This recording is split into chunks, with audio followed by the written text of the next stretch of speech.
जय हिंद। कौन सा देश कितना शक्तिशाली है यह पता चलता है उस देश के पास कौन सा मिसाइल है, कितना खतरनाक मिसाइल है और कितनी संख्या में मिसाइल है। हेलीकॉप्टर और फाइटर प्लेन सिर्फ मिसाइल ले जाने का काम करते हैं, लेकिन असली तबाही जो होती है वह मिसाइल लाती है। तो चलिए जानते हैं मिसाइल के बारे में। मिसाइल कोई भी हो वह खतरनाक नहीं होता है। मिसाइल सिर्फ एक रॉकेट की तरह काम करते हुआ जो एक जगह से दूसरे जगह किसी भी विस्फोटक को ले जाती है। मिसाइल के ऊपर जो लगा हुआ रहता है ये वारहेड, वह खतरनाक होता है। मिसाइल के वारहेड पर अगर परमाणु बम रखना है तो परमाणु बम रख देंगे, हाइड्रोजन बम रखना है तो हाइड्रोजन बम रख देंगे, या फिर कोई भी बम रखना है तो वह बम रख देंगे। तो उस हिसाब से मिसाइल तबाही लाती है। मिसाइल कई तरह के होते हैं, लेकिन अमूमन मिसाइल दो तरह के होते हैं, क्रूज मिसाइल और बैलिस्टिक मिसाइल। क्रूज मिसाइल इसका जो रेंज होता है या कम दूरी तक मार करता है, लगभग 500 से 1000 किलोमीटर दूरी तक मार करता है। उसके बाद आकार, क्रूज मिसाइल का जो आकार होता है वह बैलिस्टिक मिसाइल से छोटा होता है, इसलिए इसे किसी भी चीज़ से लेकर के जा सकता है, हेलीकॉप्टर से हो या फाइटर प्लेन से हो, इसे आसानी से ले जा सकता है। उसके बाद ऊंचाई, क्रूज मिसाइल की ऊंचाई बहुत कम होती है या बहुत कम ऊंचाई पे उड़ती है, लगभग 1 से 2 मंजिले इतनी ऊंचाई पर उड़ती है, जिस कारण यह किसी भी रडार में नहीं आ पाता है और आसानी से दुश्मन के एरिया में चला जाता है। उसके बाद इसका पार्ट्स जो होता है सारे पार्ट्स एक में ही रहते हैं और इसे आसानी से किसी भी जगह एक बार में ले जा सकता है। बैलिस्टिक मिसाइल की जो रेंज होती है वह ज़्यादा होती है। भारत का जो अग्नि 5 बैलिस्टिक मिसाइल है इसकी रेंज 12000 किलोमीटर है। उसके बाद देखते हैं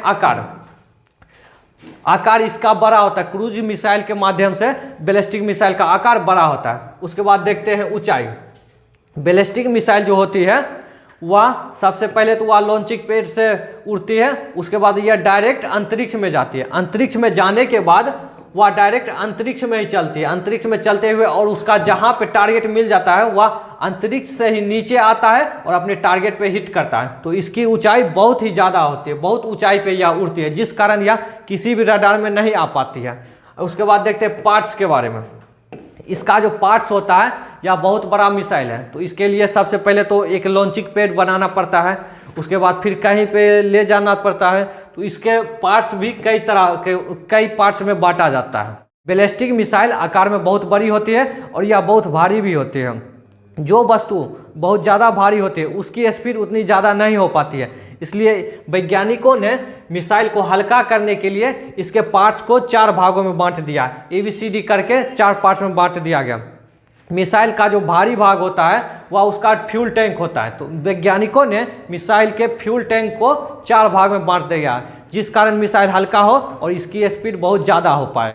अब देखिए, मान के चलिए किसी भी मिसाइल को एक महादेश से दूसरे महादेश पे आक्रमण करना है और इसकी दूरी है 10,000 किलोमीटर।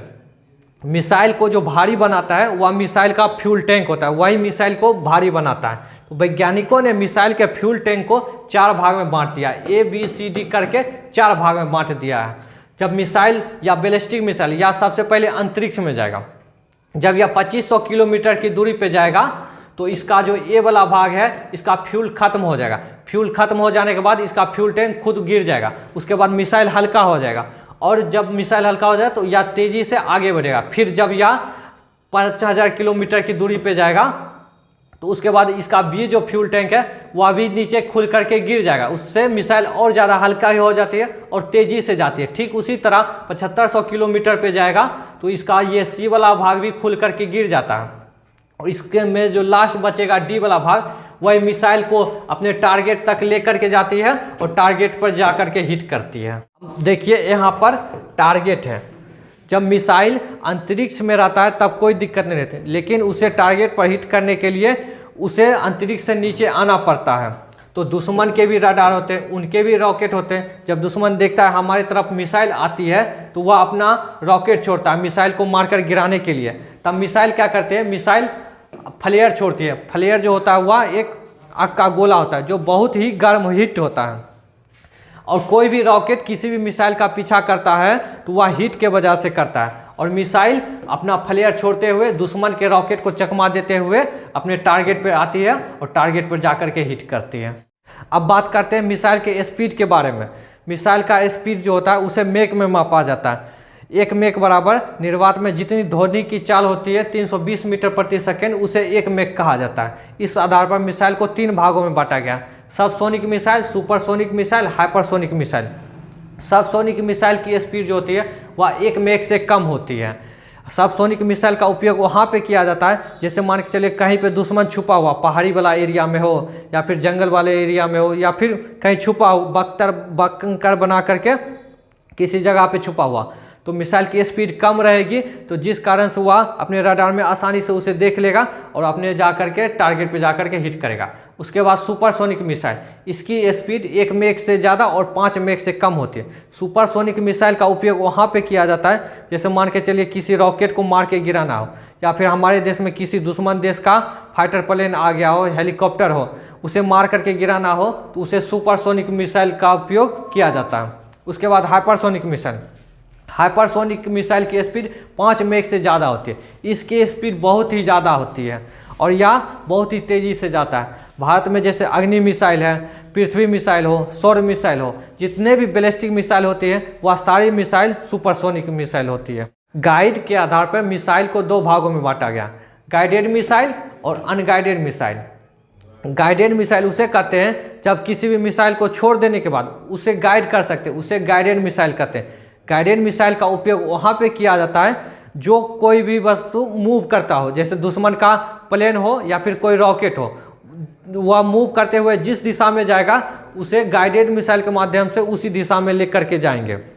अनगाइडेड मिसाइल, इस मिसाइल को छोड़ने के बाद हम इसे गाइड नहीं कर सकते, इसलिए इसे अनगाइडेड मिसाइल कहते हैं। इसका उपयोग वहाँ पे किया जाता है जैसे कोई स्थिर जगह हो, जैसे कोई शहर हो या दुश्मन का बख्तरबंद एरिया हो जो स्थिर हो, उस पर वहाँ पे अनगाइडेड मिसाइल का उपयोग किया जाता है। अनगाइडेड मिसाइल को एक बार जब छोड़ दिया जाता है तो उसे गाइड नहीं किया जा सकता, इसलिए इसे दागो और भूल जाओ कहते हैं। जैसे भारत का नाग मिसाइल, उसे दागो और भूल जाओ कहते हैं, वह अनगाइडेड मिसाइल है। अब बात करते हैं क्या रूस यूक्रेन पर परमाणु हमला करेगा या नहीं करेगा। देखिए, दुनिया में जो भी देश परमाणु संपन्न देश हो वह किसी भी देश पर परमाणु हमला ऐसे ही नहीं कर सकता है। परमाणु हमला बहुत लास्ट ऑप्शन बचता है, जब किसी के पास कुछ नहीं बचेगा किसी भी देश के पास, तब वह परमाणु हमला करेगा। अभी भले ही यूक्रेन का मदद यूएसए और नाटो यूरोपियन कंट्री भले ही मदद करता हो, लेकिन रूस अभी भी बहुत शक्तिशाली है, इसलिए यह परमाणु हमला नहीं करेगा। इस वीडियो में हमने जाना मिसाइल के बारे में, भारत के पास कौन कौन से मिसाइल है, कितना शक्तिशाली मिसाइल है, वह हम पिछले वाले वीडियो में बताए हैं। अब नेक्स्ट वीडियो में बताएंगे भारत का कौन सा मिसाइल हवा से हवा, हवा से सतह, सतह से हवा और जल से सतह पे मार करती है। तब तक के लिए जय हिंद, जय भारत, वंदे मातरम।